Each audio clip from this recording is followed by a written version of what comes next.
As we continue our New Year Fresh Start Week, we are taking a closer look at our finances. You know, no matter how much you save and watch your bank account, do you feel your money's just running away? It could be due to financial leakage. CEO and founder of Strive Financial, Sam McElroy, joins us now to share how their team can get your finances back on track this year. That's a very interesting term. Yeah, it doesn't sound financial good. leakage. Doesn't sound good. What exactly is it? That's right. We always joke with people that you don't want leakage anywhere, finances especially, but the best way I can explain it is imagine filling up a bathtub with water, right? The way that we sometimes approach finances, we act as though we just need more, a bigger faucet so that we can dump more water in more quickly.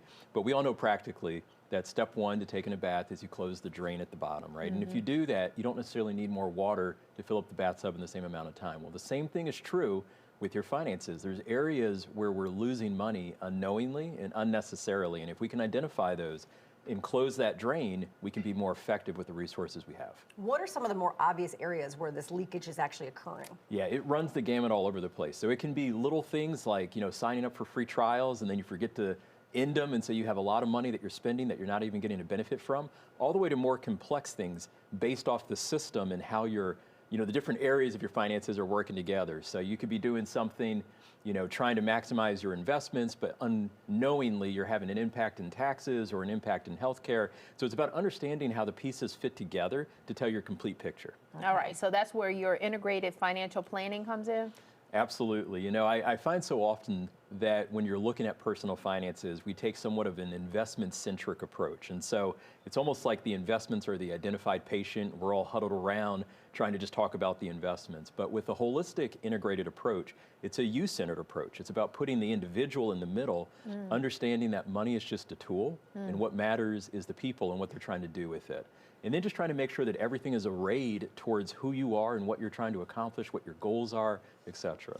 Do you think people many times are penny safe, pound foolish, doing something in the short term that's long term against them? I think that happens all the time. I also think that we want to try to find shortcuts to some degree. So we want the sound bites from our friends. Oh, I heard something at a party and they did this and maybe I should do this, but we don't realize that even if we're very similar to somebody else, our best friend, for example, or a sibling, the slightest nuance in our situation makes what's a great strategy for them not necessarily a great strategy for us. All right, can you talk about maybe an example of where you were able to help someone by plugging this financial leakage? Yeah, absolutely. So there's a lot that come to mind, but I remember in particular there was a client that we were working with. And so we always start by just going through trying to assess the situation. And this individual was so focused on tax mitigation that they didn't realize that what they were doing to try to mitigate taxes was actually having an impact on their Social Security, on their Medicare premiums, on their cash flow. And so by being able to really identify whether they were getting true efficacy in what they were doing from a tax standpoint, you could actually close that down and just make sure that all the pieces were fitting back together as a neat little puzzle. Wow. Well, you're talking about the subscriptions and all that kind of things. It adds up. It's not like it's not real money, but how much real money are you talking about people losing? Sometimes it's scary. Yeah. A lot of times when we think about losses, we think about market losses. But in reality, in most situations, market losses are controllable, they're understandable, and if you have the time to wait it out, you often get some of that money back. Oh, wow. But when you're talking about losses due to financial leakage, it can be astronomically larger, number one, but the harder part is that it's often irreversible. Once that money gone, there's very few remedies to ever try to get it back. Yeah. I imagine the first step would be probably gathering all your paperwork to come in and see you? Yeah, absolutely. I think it's gathering all your resources. You got to understand where you are, but then trying to, have an understanding of what your goals are also.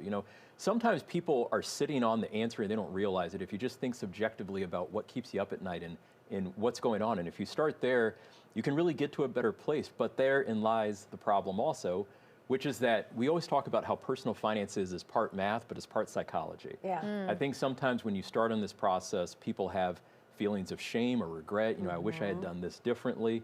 But we have to recognize that everybody's in that situation, right? We all think that other people are better off than we are. But if we can kind of overcome that psychological barrier, just start to look at it critically, use a process and a framework that allows you to investigate this in a meaningful way, you can really get to a better place. Well, I know some people, when you're talking about finances, kind of feel stupid too because they don't know everything that's available to them. But that's your job. That's why we go to people like you. That's exactly right. You don't have to know all the terminology. You don't need to be up on all the latest trends and all the other pieces. All you really need to know, and the best place to start, is just have an idea of where you want to be. It's a simple question of, you know, it doesn't quite work this way, but if there was a magic wand and you could imagine yourself a year from now, 5 years from now, 10 years from now, if you can just paint a picture of what you want it to look like, then it's the job of the advisor to create the transportation to get you there. All right, Sam. Fantastic. Well, thank you. Grab your phone and scan the QR code on your screen for more information about Stride Financial. You can also visit stridefinancialadvisors.com or call the number on your screen. Contact them to schedule a complimentary meeting with one of their advisors.